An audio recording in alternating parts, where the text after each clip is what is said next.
आदाब नाजरीन, आप देख रहे हैं डेली उकाब और मैं हूं आपकी मेजबान फजर बिलाल। इस वक्त हमारे साथ उरफाना अमीन जुड़ी हैं जो इंडिया के टॉप 50 टीचर्स के साथ सिलेक्ट हुई है और 5 सितंबर यानी टीचर्स डे के दिन इनको मिलने वाला है नेशनल टीचर्स अवार्ड। मैं आपको ये भी बताना चाहूंगी कि 2002 में एज अ टीचर रिक्रूट हुई थी और अपने करियर में आगे बढ़ के अब प्रमोट हुई है एज अ मास्टर और इस वक्त जो इनकी पोस्टिंग है वो है बॉयज हायर सेकेंडरी सोरा में। आइए इनसे जानते हैं क्या स्ट्रैटेजी रही आपको इस नेशनल अवार्ड के लिए और क्या मोटिवेशन मिली आपको कि मुझे इस अवार्ड के लिए जो है अप्लाई करना है। मुझे कोई भी मोटिवेशन अवार्ड के लिए नहीं थी, बिकॉज जब मैं फील्ड में आ गई मुझे मालूम नहीं था कि अवार्ड कहीं पे मिलता है, बिल्कुल नहीं मालूम था। मैं स्कूल एजुकेशन के फील्ड में आ गई, पढ़ाती गई है। आई एंजॉयड टीचिंग, तो बच्चों के साथ बहुत मेरी क्लोज रिलेशंस रही हैं। जितनी देर तक मैं स्कूल्स में रही तो काफ़ी क्लोज रिलेशंस रही। I have been very close to these my children. लेकिन ये रहा कि मैं पढ़ाती गई, खेल खेल में पढ़ाती गई, मजाक करती गई बच्चों के साथ। कभी कभार ऐसा भी कहा जाता था इसको कोई गैप नहीं बच्चों के साथ है, इसने सर पे चढ़ा रखा है बच्चों को। बट मुझे लगता है जब लॉन्गिट्यूडनल स्टडी करते हैं, आज भी मैं उन बच्चों के साथ जुड़ी हूँ जिनको मैंने पहले दिन से पढ़ाया है। जहां मैं जाती हूँ, मतलब माशाल्लाह आज उनकी शादी भी हो गई, बच्चे भी हो गए, और जहां भी मैं जाती हूँ कहीं भी तो कोई ना कोई आता, मैम हमने आपके पास पढ़ा है, हमने इस मैम के पास पढ़ा है। या यूं कहे जब मेरी शादी हो गई तो मैं ससुराल में कहीं जाती थी, कोई ना कोई मिलता था तो मेरी सास कहती थी आपने कितनों को पढ़ाया है। कहीं हम जा ही नहीं पाते हैं, जहां भी जाते हैं वहां पे कहते हैं हमने इनके पास पढ़ा है। तो अवार्ड का तो कुछ था नहीं, but I loved it, I loved teaching, I loved learning. यही सिलसिला चलता गया। जब आप इस जो अवार्ड आपको मिल रहा है, कैसा सिलेक्शन प्रोसेस था या फिर पहले पता नहीं होती? और आज भी बहुत सारे टीचर्स को इस अवार्ड के बारे में नहीं पता होती कि कैसे अप्लाई करना होता है, तो क्या प्रोसीजर रहता है सिलेक्शन का? सही बात आपने कही, क्योंकि ये आम लोगों को नहीं मालूम होती है और मैं चाहती हूँ कि सबको पता चले कि कैसे होता है ये अवार्ड। पहले क्या था, जब मैं डिपार्टमेंट में आई तो मैं स्कूल टीचर थी, ठीक, मैं पढ़ाती गई तो मुझे एज रिसोर्स पर्सन लिया गया, फिर मुझे एज टीचर ट्रेनर लिया गया खुद ब खुद कि आपकी जरूरत यहाँ पे टीचर्स को पढ़ाओ, बाकी चीजें।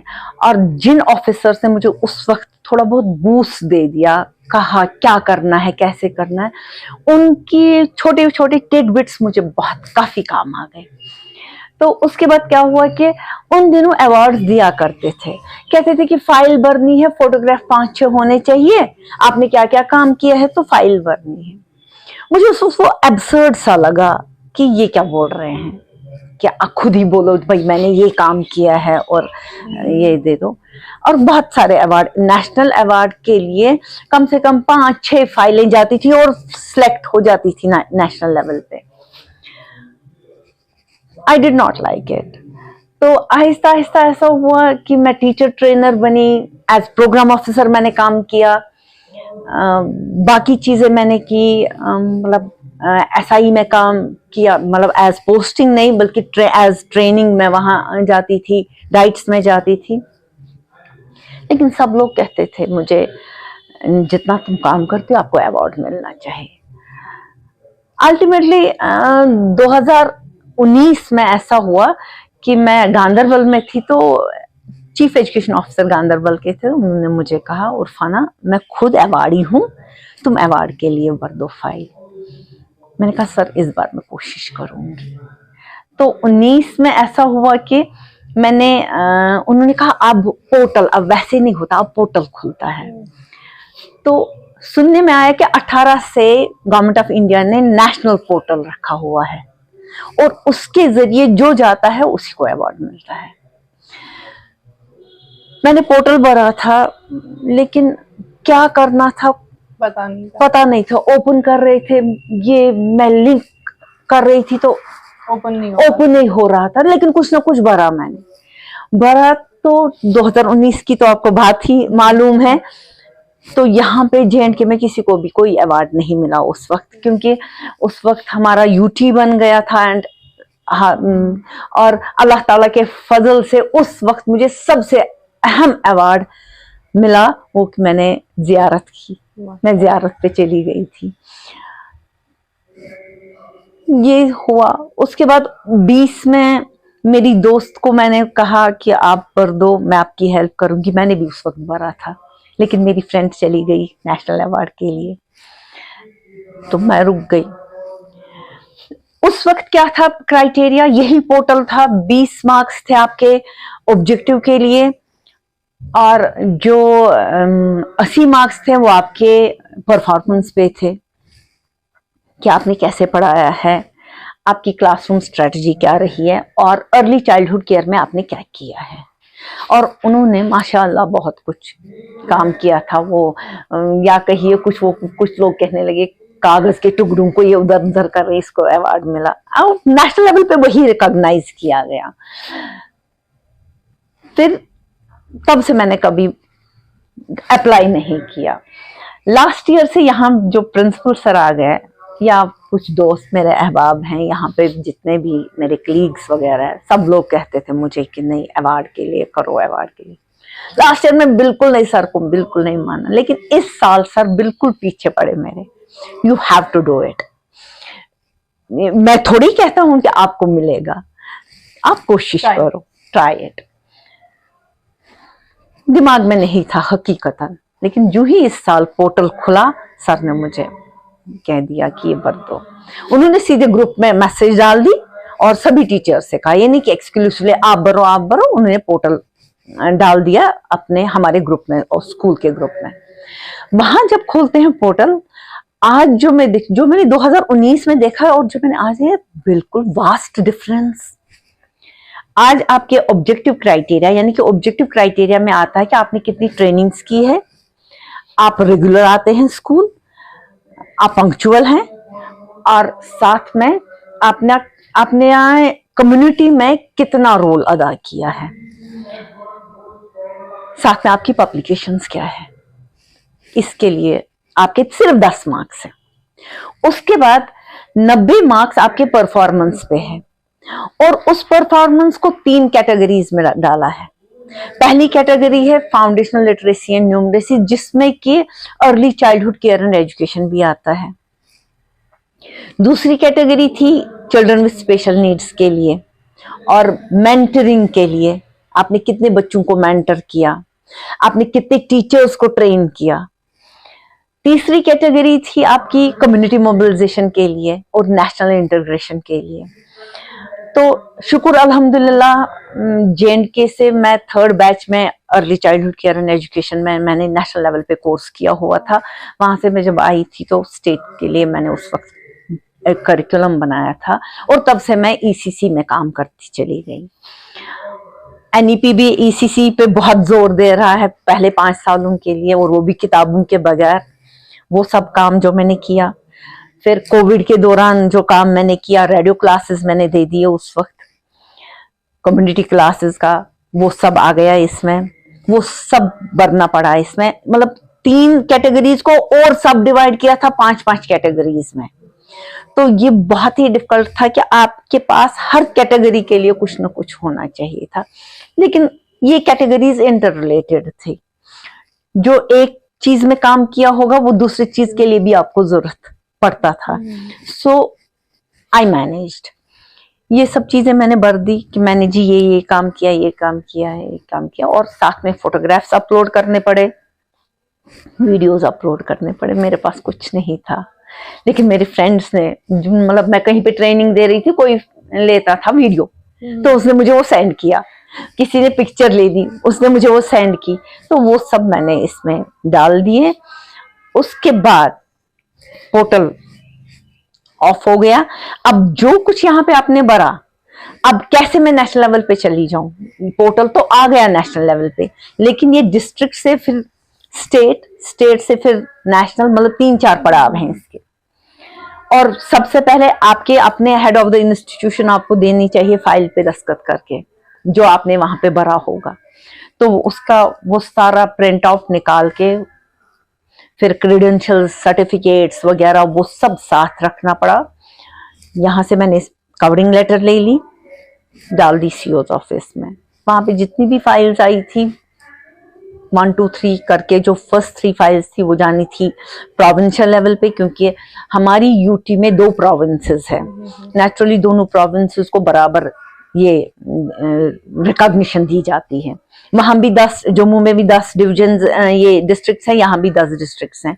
तो यहाँ से भी 30 फाइल्स प्रोविंस में चली गई, जम्मू से भी 30। तो यूटी लेवल पे हमारे पास 60 फाइल्स आ गई। 60 फाइल्स में नेशनल के लिए जम्मू से 1, कश्मीर से 1 जानी थी। अल्हम्दुलिल्लाह, आई डोंट नो कि सब लोग सेटिस्फाई हो गए, और मेरी पब्लिकेशंस भी थी, मेरे रिसर्च पेपर्स हैं। मैं कंटिन्यूसली साथ साथ रिसर्च करती हूँ कि क्या होता, अगर ये चीज़ करेंगे तो क्या करेंगे। मेरे नेशनल और इंटरनेशनल लेवल पे पेपर्स पब्लिश्ड हैं। और मैंने हॉस्पिटल्स पे भी एक रिसर्च किया है, स्कूल एजुकेशन पे मैंने 3 रिसर्चेस किए हैं।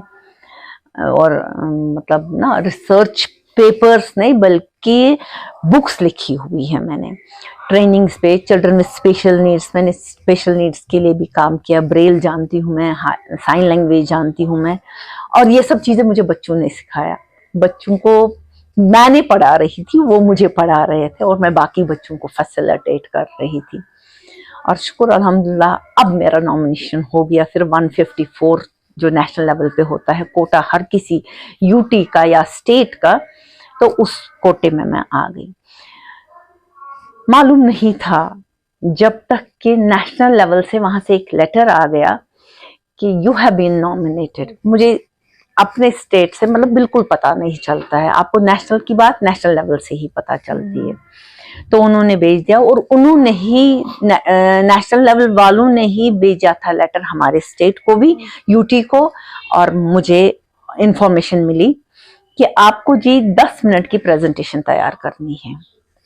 अच्छा, ये प्रोसेस के बाद आपको 10 मिनट की ये इसी प्रोसेस में है। It's a part of it. It's a part of it. वो आपका अभी नॉमिनेशन हुआ। अच्छा, नॉमिनेशन का मतलब ये नहीं है that you have been selected, it is just nomination. हाँ जी, ये आ गई 154 में। अब हम 154 में आ गए। 154 में इनको टोटल 50 लेने हैं। उन 50 में आने के लिए पहले आपको 10 मिनट की प्रेजेंटेशन बनानी है कि आपने क्या क्या काम किया है, वो भी नेशनल जूरी के सामने प्रेजेंट करना है। इसके साथ साथ आपको एक लेटर लिखना है 1500 वर्ड्स का, जिसमें आप कन्विंस करेंगे अपनी जूरी को कि that I deserve this award. और 5 ऐसे बच्चों का नाम देना है जिनकी लाइफ मेरी वजह से चेंज हुई होगी। This was very hard not to crack. तो शुक्र अल्हम्दुलिल्लाह, मैंने कहा ना, मेरा अभी भी कांटेक्ट है बच्चों के साथ। लेकिन इन्होंने क्या लिखा था, इसमें एक्सक्लूसिवली लिखा था, जो पिछले 5 सालों में या पिछले 10 सालों में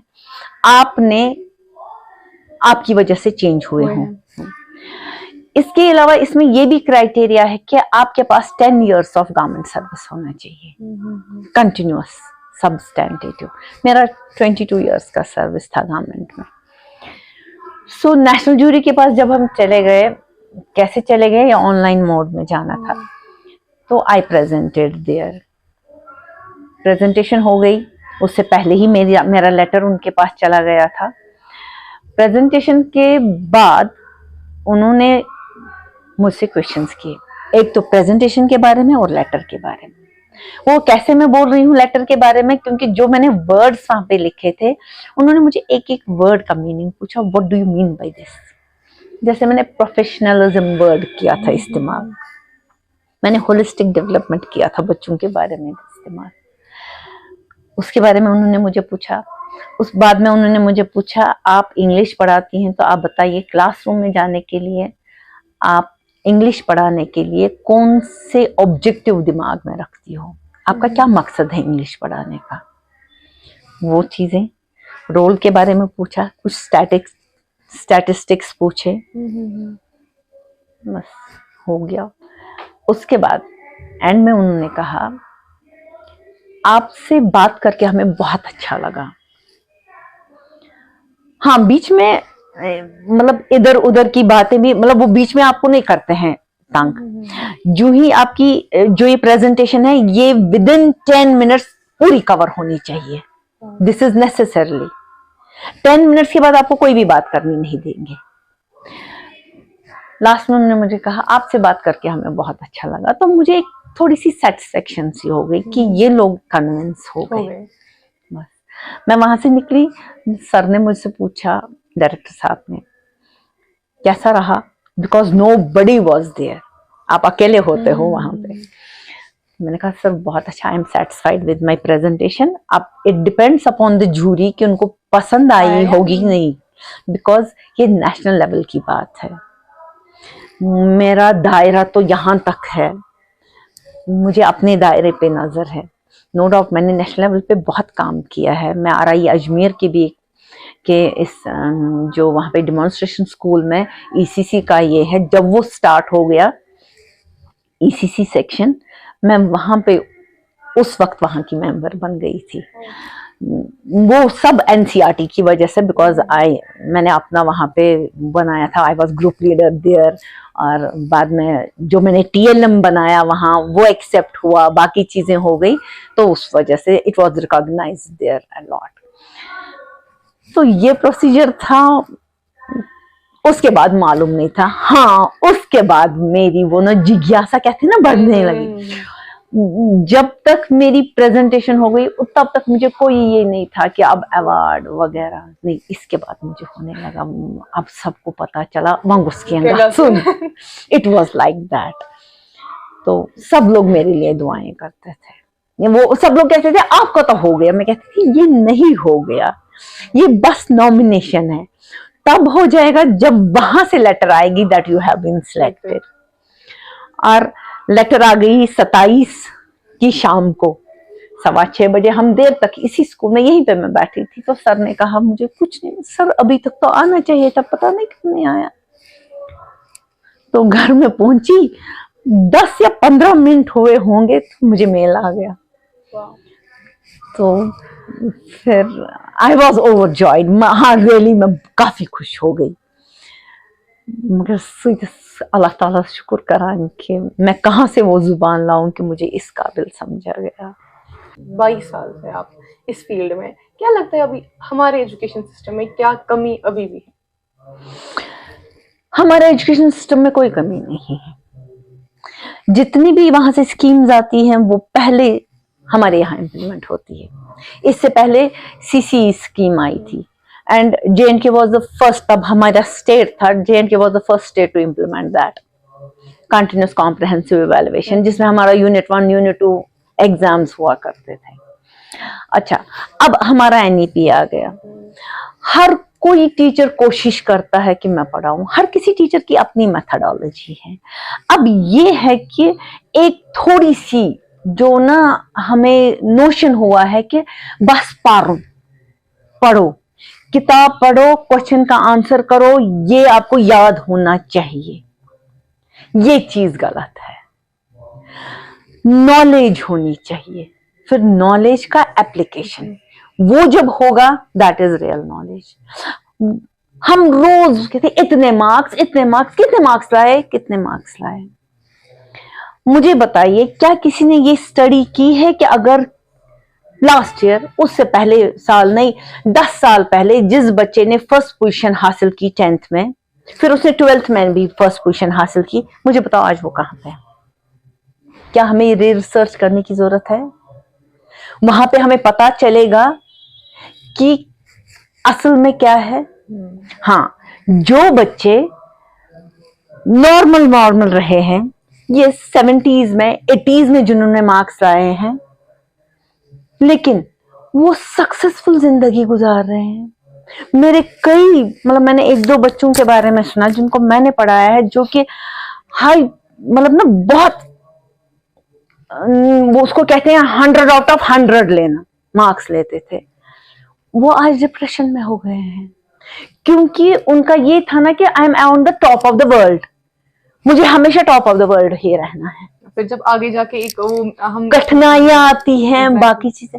इसलिए मैं कहती हूँ, देखिए आज की माँ बच्चे के जूते भी पॉलिश करती है, तस्मे भी बांधती है। अगर वो नहीं करेगी, हस्बैंड कहेगा ये करो, या हस्बैंड ये हेल्प करेंगे। ये चीजें गलत है। बच्चे को डिफिकल्ट सिचुएशन में डाल दो ताकि वो अपनी सिचुएशन से खुद निकल के आएगा, वही जिंदगी कामयाब गुजारेगा। क्लास कल्चर की बात करते हैं, क्या लगता है कि क्लास कल्चर को कैसे और इम्प्रूव करना चाहिए? एज अ टीचर आपके पास इतना एक्सपीरियंस है, मे बी जो नए टीचर्स है वो अभी देख रहे होंगे, उनके लिए आप क्या टिप्स देंगे कि अपनी जो क्लास कल्चर है उसको और इम्प्रूव कैसे करें? देखिए फजर, मैं इतना बताऊंगी कि मैं किसी को क्या टिप्स दूं, हर किसी के पास अपनी स्ट्रैटेजी है। हाँ, मैं इतना बोलूंगी कि मैं क्या करती हूँ। मैं कभी जब मैं क्लास में जाऊंगी, मैं क्लास का मूड देखती हूँ। जब पहली बार जाऊंगी मैं क्लास का मूड देखूंगी कि बच्चे की, क्योंकि ये मैं इस वक्त एडोलसेंट्स को पढ़ाती हूँ। इनके पास मोबाइल है, इनके पास पूरी नॉलेज है, और ये सब Aakash, rise and all those institutions में जाते हैं, और इनके पास मुझसे ज्यादा नॉलेज है। सो मैं इनकी वो नस देखती हूँ, इनको क्या चीज नहीं मालूम है जो मैं बता दूं। सो आई स्टार्ट, बताओ भाई आज क्या पढ़ेंगे आप लोगों ने? आज का टॉपिक फॉर एग्जाम्पल ये है, बताइए मुझे आपको इसके बारे में क्या मालूम है। आपको एक बात मालूम है, आपने बता दी, दूसरे बच्चे को ये मालूम नहीं थी, आपकी वजह से वो बच्चा सीख रहा है। उसको जो मालूम है वो आप सीख रहे हैं। कभी कभार मुझे भी नहीं मालूम होता है, मैं बच्चों से सीखती हूँ। और एक टीचर को ये एडमिट करना चाहिए, जैसे मैं करती हूँ एडमिट, यस बहुत बार मुझे नहीं मालूम होता है, मैं बच्चों से सीखती हूँ। बच्चों ने मुझे सिखाया है कि उनको कैसे पढ़ाना है। तो ये वाली टिप्स रहती है। मैं आर्ट की तरफ ले जाती हूँ बच्चों को, ताकि वो बिल्कुल रिलैक्स्ड फील करे, हम पढ़ नहीं रहे हैं। मैं आपको एक इंस्टेंस बता दूंगी। एक बार मैं ऐसे ही पढ़ा रही थी कॉमर्स के स्टूडेंट्स को, 2 साल पहले की बात है।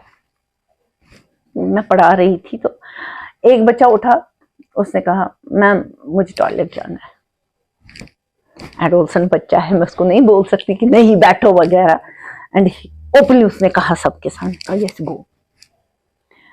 35 मिनट की क्लास है, 30 मिनट तक वो वापस नहीं आया।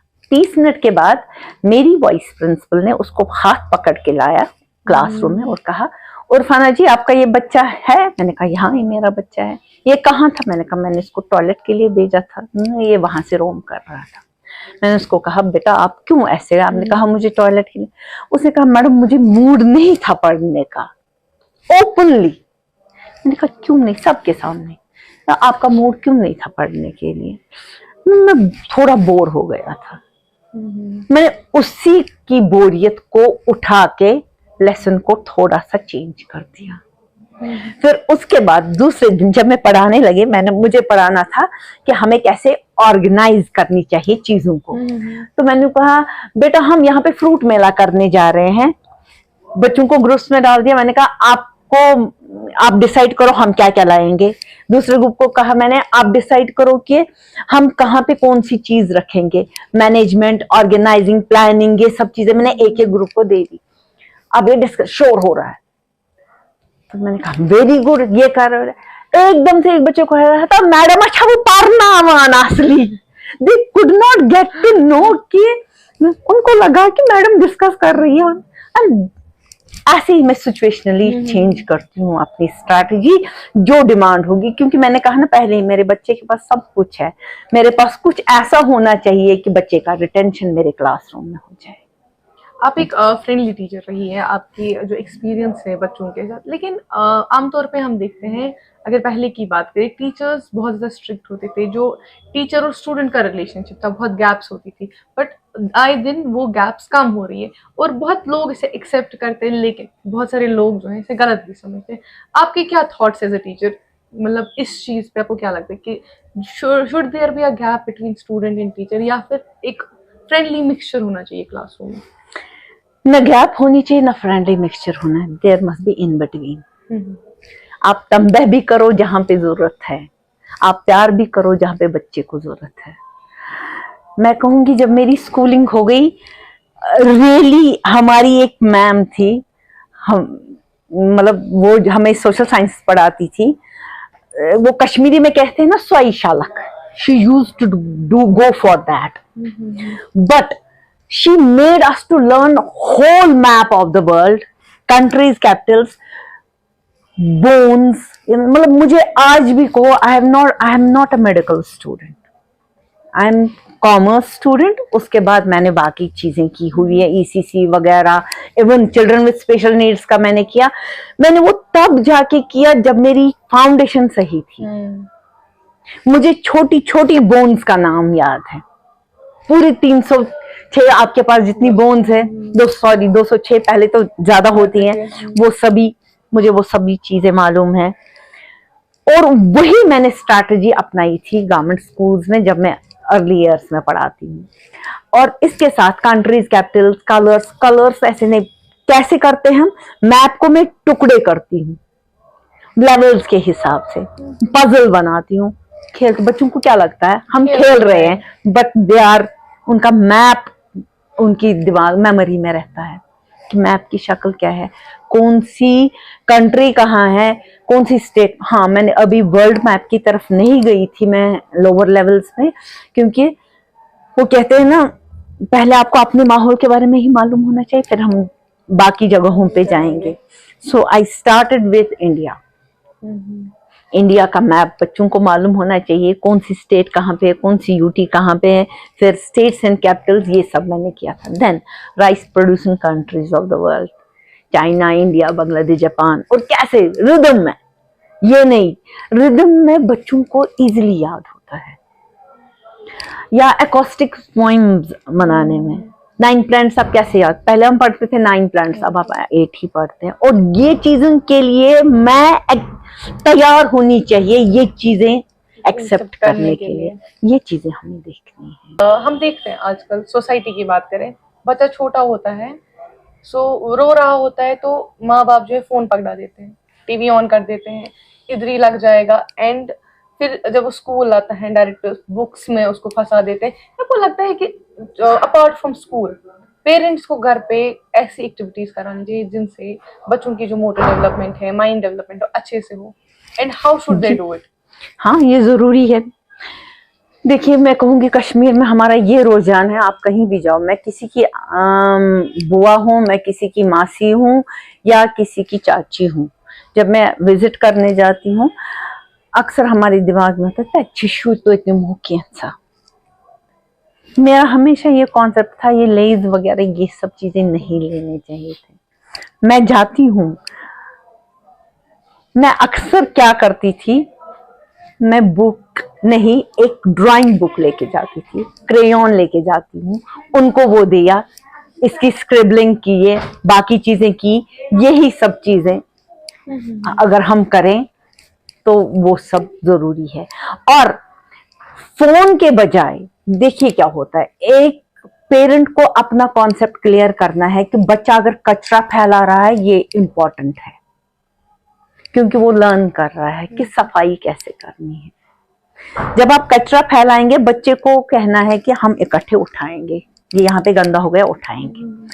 आप सब्जी छील रहे हैं, बच्चे को इन्वॉल्व कीजिए, 1 साल के 2 साल के बच्चे को, वो मुंह में ले जाता है, उसको वो नल साफ करके दीजिए, क्योंकि वो बहुत जरूरी है उसको लेने के लिए।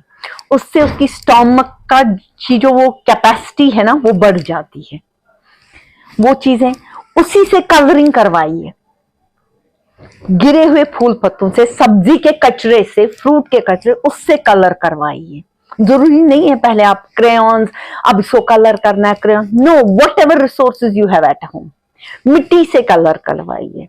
वो सब चीजें हमें काफी जरूरत पड़ती है अर्ली ईयर्स में, यही चीजें जरूरी है। वो मोबाइल आप प्लीज मोबाइल मत दीजिए, मोबाइल के बगैर ही आपको ये सब चीजें आगे चलानी है। बहुत बहुत शुक्रिया आपका। ये हमारे साथी इरफाना अमीन, जिन्होंने पहले तो जो अपने नेशनल अवार्ड जो इनको मिल रहा है उसके बारे में बात की, सिलेक्शन प्रोसेस जो है वो भी बात की, और साथ ही में कुछ ऐसी चीजें बताई जो हमारी सोसाइटी के लिए बहुत ज्यादा जरूरी है, बच्चों को कैसे ट्रेन किया जाए, उन सब चीजों के बारे में बताया। फिलहाल के लिए आप देखते रहे डेली उकाब, दीजिए अपनी मेजबान फजर बिलाल को इजाजत। अल्लाह हाफिज। Thank you.